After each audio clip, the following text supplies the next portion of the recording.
jalqaba waan hundaa jiraata kan taate sagalee kee qofaan addunyaa kan uumte. Way qaxxaa uraan gaafati yaadi chatta namni haafitu booni otoon fixiin gidduun gadi fixadhu Scorpio. Rawate tokko isa kanan uummanni keenya bakka garaa garaatti rakkoo wal fakkaataatu irra ga'aa ture. Kaleessa kan irraa haasaa ture tokko san mootummaan kun gara aangootti gaafa dhufe mootummaa kanatti aangoo dabarsee kan kenne eenyu? Dogoggora eenyutiin ta'e sun mataan isaayyuu.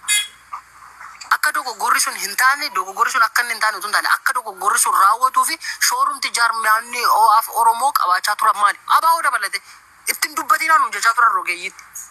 Ittiin dubbatinaa dhiisaa jara kana gaafa isaan dogoggoran lakkisaa dhiisaa yoo akkasitti itti buutan akkasitti bada utuu jedhani badiin sun gaagaamni sun dhufeetu 2018 irra ga'e isa booda uummanni keenya bakka garaa garaati naannoo Amaaraati Walloo naannoo Amaaraarra Oromoon naannoo Beenishaangul Gumuz irraa Matakkal irraa Wallagga Bahaarraa Karoorroo Guduroon finxaaleeyyiin seenanii dhuftee Shawaa Kaabaa Shawaa Lixaa Shawaa Kibbaadhaan kan hunda keessa uummanni keenya kan inni buqqaa ture akkaataa inni itti handle ta'e akkaataa itti jijjiiramni dhufee jedhame suni handle ta'e sana keessatti shoora guddaa kan qabate jaarmiyoota adda bilisummaa Oromoo faa kaafaa faa rogeeyyuu Oromoo kan taantu badii kana hunda uummata keenyatti fide. Tokko namni kumatamu namni kan biraan hin turre. Isa sana dudduuba deebi'anii yaadachuun isa ammaa kan ammoo akka furmaanni itti ta'uu fi kallattii namaa qaba.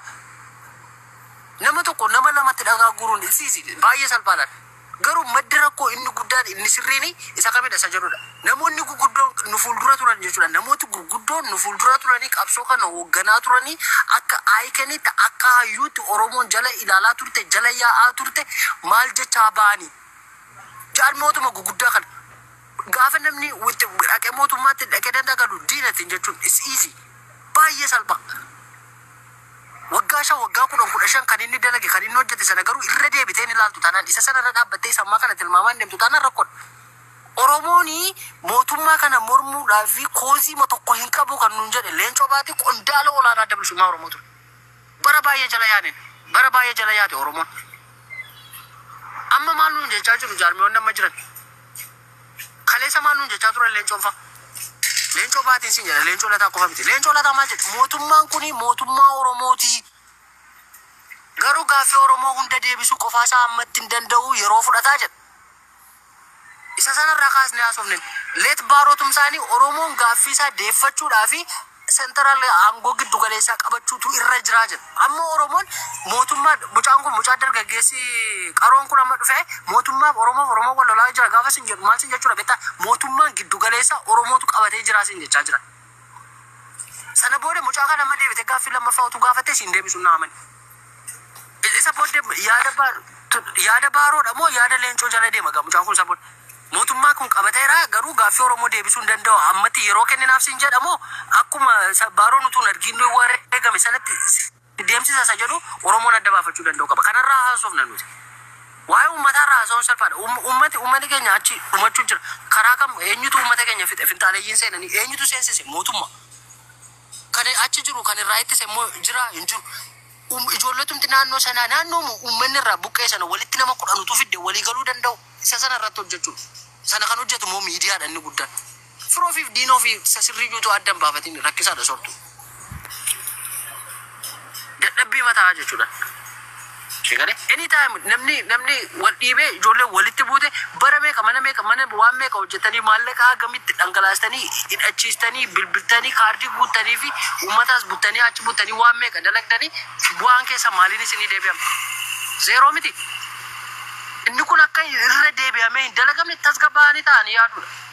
Baruma dhufaa darbaa Oromoon akkasittiin aarsaa wal fakkaataa kaffalaa mooraan qabsoo si'a 3-4 dho'a shanaffaa gara fuulduraatti dho'uu isa ta'u 6ffaa 7ffaa 8ffaa jedhee lakkaa'uu qaba Oromoon. So eenyumaafuu saayidiin qabadhu jettee baate dhugaa gaafa dubbattu hunduma biratti jibbamte. Waa'ee jaallatamuu barbaade yookiin namni akka nama faarsuuf maaliif miti dhugaan jirtu garuu kana. Qondaalinni guddaan beekuu qaroodha warra tettu akkasitti yaadu taanaan waraanni inni jala jiru foot soldieriin akkamitti yaadu qaba.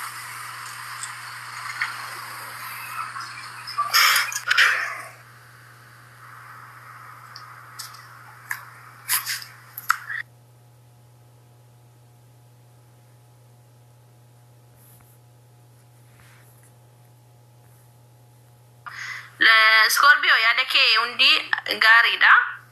Garuu xiqqoo ishee wanta amma deemamaa jirutu baay'ee tokko uummanni waan tokko information jira. Sun immoo qaama kamiin akka uummanni dararamaa jirutu jira waan ta'eef sanneen sana otoo irraa dubbattanii gara fuulduraatti baay'ee gaariidha. Uummata irraallee dhaabachuu qaba. Miidiyaan hojiin hojjeta, eeyyee hin hojjeta. Keessumaa miidiyaan TikTokii kun irra caala hojii gurguddaa hojjechaa jira. Namni illee gama kamiinuu dhaggeeffachaa jira jechuudha. Garuma kanatti dhufaa jira maal akka ta'e beekon uummanni. Kanaaf gaariidha. Hojii keetti fufi garuu imma uummata irratti sagantaa godhadhu siin jechuu barbaada. Booni itti fufiiti isaan booddee gara dabareetti deemna. Dabaabsiiti. Ani yaada hin dheeressu. Bakki gaaffii xiqqoonatti ta'e bakka amma inni dubbate keessatti mucaan kunillee amma kan nuti walajjeesnu qaama mootummaati haa ta'u nu biraas haa ta'u nuti Oromoodha jedheedhe hayyee mootummaan kuni itti fayyadama siyaasa isaa haa godhatu malee garuu kan du'aa jiru qaama mootummaa kanaatiin bobba'ee kan du'aa jiru halagaa miti Oromoodha. Jaallannus jibbinus jechuudha. Mootummaa irraa dirqama fudhatee kan bobba'ee gara isaanitti ergamus ilma Oromooti. Niitii Raayimaa jedhan kana jalaa baasaa rabbi ishee haa darbatu. Biyuutii maaliif moditeeriin irraa fuutan isin harka isheen qomaa teessa. Boontu yeroo dubbattu koomentiin dubbisiin ati.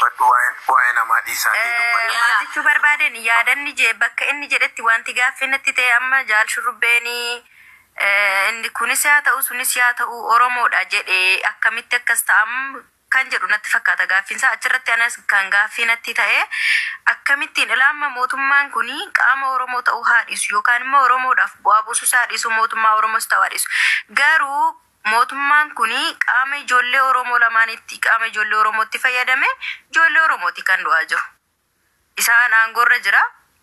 Hooggansi gararraa jira malee gadi bu'ee lafatti hojii hojjechaa jiru.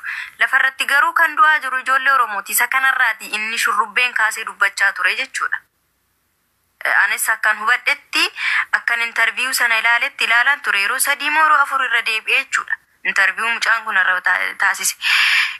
Garuu kan dhumaa jiru ijoollee Oromooti.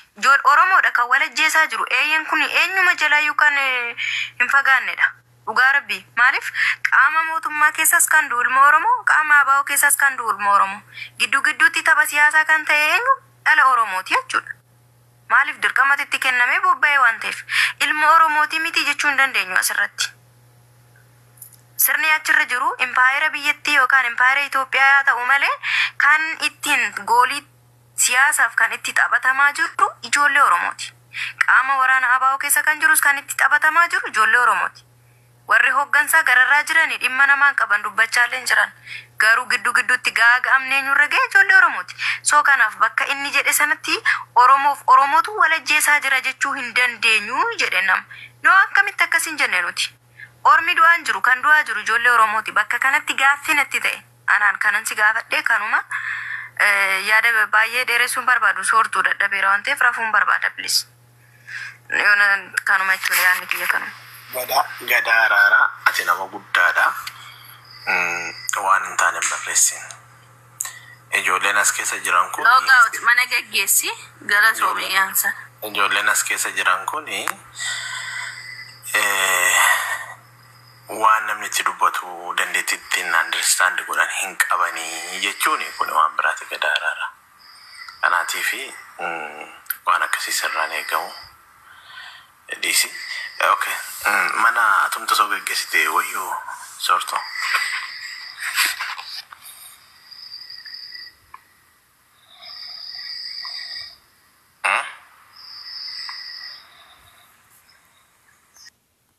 Muraasaaf akka namni geggeessuun barbaade malee nan geggeessa. Boontu laa salphaamatti gabaabamatti seemala. Laki an kanuma dubbadheen iyyuu dhiisa. Laali namni tokko especially jechuudha. Especially media keessuma national television irratti gaafa dhuftu state media irra gaafa dhuftu even state media miti media kamirrayyuu jecha filachuuni dirqama nama siyaasaa achirra dhufu sanaati. Jecha filachuu gargaaruu hin dandeenyu nuti.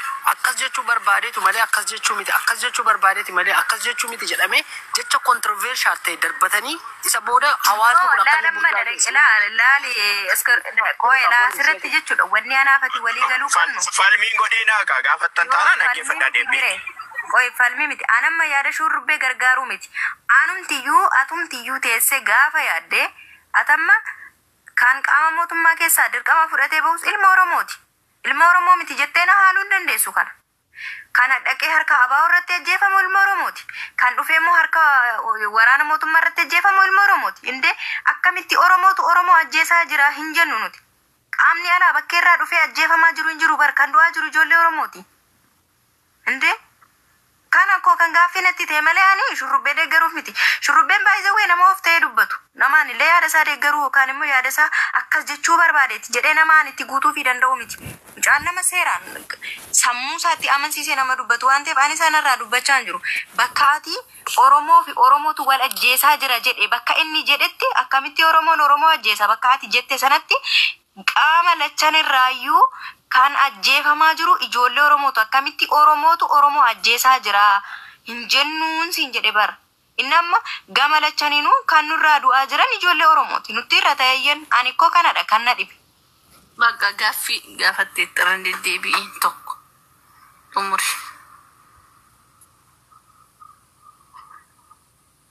Kana Scorpio waan deebistuu qabdaa? Ilaali ani baay'ee salphaadha barru wanni kun. Anaaf salphaadha. Anaaf naa galeera maal akka jedhe. Dhugaa dubbachuudha. Anaaf naa galeera. Nama sakaaniifis galeera. Yoo na gaafatte garuu akkaataa ammatti keessa iyyuu miti. Akkasittis miti. Oromoon sirnaan wal dhabaa jiraan jedhaan akkasitti naman. Na caalaa immoo lubbuu isaa tokkitti qaalii dabarsee kennuudhaaf inni bahe immoo isa kana caalaa iyyuu jabeessee hadheeffateetudha kan inni kanatti amanu. Kan amma dhufaa jiru ifin carraa argametti utuu fayyadamte maal jettaa utuuti naan jette ifin isa dhiise gaaffileen Oromoo akka isaan deebi'an kana gaaffii 5-6-7 carraa sanatti illee fayyadamee itti mee deemaa. Yoo barbaadan interviyuu sanarraa muranii haa hambisanii. Bakka argatte carraa argatte summa sana dhala qabsoo mataan isaayyuu. Gaaffilee salphaa afaan qawween hin barbaachisne kana akkasii atattamaan deebisuu kana irratti utuu hojjetame gaariidha jedhanii dubbachuun sun iyyuu carraatti argametti fayyadamuu san. Instead of saying mootummaan kan addana wal lolaa jiru Oromoof Oromootu wal dha'aa jiran ni jedhamu kanarra jechuudha. Isa sana jecha filachuu kana siin jedhe. Adammaan waan guddaa ta'e irra dubbachuu illee nan barbaachisu sinallee kaasira mana kana keessatti. Ani amma sanyiis ta'e mucaa kanas ta'e ani sababa naggeeffadhu iyyuu hin qabu kana booda. Instead ani Biraanuu Juulaa yoo naggeeffadhe irra naa'ana. Isaan waan ta'eef decision makeroon isaan waan ta'eef kan murtoo dabarsu isaan waan ta'eef waraana kan lattu isaan kan waan ta'eef waraana kan bobbaasu. Waa'ee siyaasa Oromiyaaf Oromoo wajjin wal qabate kan ani dhaggeeffadhe akkas jechuu isaa sirrii miti jedhu Shimallis Abdiisaadha. Isaatu aangoo of harkaa qabu. Isaatu waraana of harkaa qabu. Isaatu baajata of harkaa qabu. Isaatu humna namaa of harkaa qabu. Isaatu kaabinee fi maaloof jinnii sassaabii kan of harkaa qabu isadha. Sanarraa fi hoogganaa waraanaa naggeeffadha yookiin hooggantoota jaarmiyaa siyaasaa naggeeffadha yookiin immoo namoota rogeeyyii guguddoo ta'anii naggeeffadha yookiin immoo jaallattoota qabsoo kana buleeyyii ta'anii naggeeffadha. Nama naggeeffadhu beekan akka filannoo kootti. Jile bakki naggeeffatamu iyyuu jira. Kanaaf irraan nama baay'een qeequ bara. Qabsoonis baaburuma caccabee hojjetamudha jechuudha moo akkamidha? Anaaf waa'een baabura sanaallee naagaluu yeroo baay'ee. Jecha kun aadaa qabsoo Oromoo keessatti baramaadha. Baabura gisee jaanii qabsoon amma fakkeenya kaayyoon waan ati galma itti deemtuun jaarmeenni baabura qabsaa'onni ammoo warra baabura kanarra jiraatu jecha galmi ammoo bakka fadhii Oromoodhaatii fi intarastii Oromoodhaatii tarsimoon ammoo karaa inni irra deemuu jaan kun amma anaaloojiidha kan fakkeenyaaf godhatan warra qabsoo akkasitti itti fayyadama isuma san fayyadamuu barbaadeeti. Kayachuun kiyya amma jaalsanyiin faan shurrubbee faan qabsoo baabura kanarraa yoo bu'ani leencoo lataa faanis bu'anii rambar galaasaa dilboo faan uummanni kun beekadhaa sadarkaa addunyaatti warra beekamtii qabanii bar araarso biqilaa fa'i bar kuma atomsaa kumsaa fa'a waggaa 40 ol warra loltuu turan bar innuma bu'a namni marros galuu danda'a boru ganama gantuu jennaan yoo gale guyyaa galuu san eenyuuf mallatteessee dhaqee eenyu wajjin waadaa seenee eenyu jalaa gane so wanna kana sirriitti ilaaluun barbaachisaa akkasumaan amma jarri kun yeroo galan sanii maal abbaa mudaa yaadaa jaaniin galan I think anumayyuu na beeku isaanii rabbi haa beeku as teenyee ani waan inni jeessanii akkamit galaa akkamittiin gallee inni gootaa miti gantuudha ana biratti waan akkasiiti yoo hinjee amma inni nan beeku ana biratti jaalsirrubbee nama na biratti gantuudha yoo hinjee jaalsirrubbee nan beeku maal jechuu inni kun sirriidhaa miti hasirrii ta'u maali okay jarri kun galalee qabinni sirriidhaa akka godhamuu fi jaallan kaleessa waan kana karaa daandii wanta jaan rakkoo qabsootiinis haa ta'u itti isaa amananii haa ta'u galaniiranii kabajamuu qaban maqaan isaanis maqaa gadiidhaan gaafamuu qabu xumurame garuu nuti kaayyoon oromoodhaa galman keenya jennee warra amannu yoo jiraanne dhaabichi warra qabsootti hafe jiraan ammaas warra maanta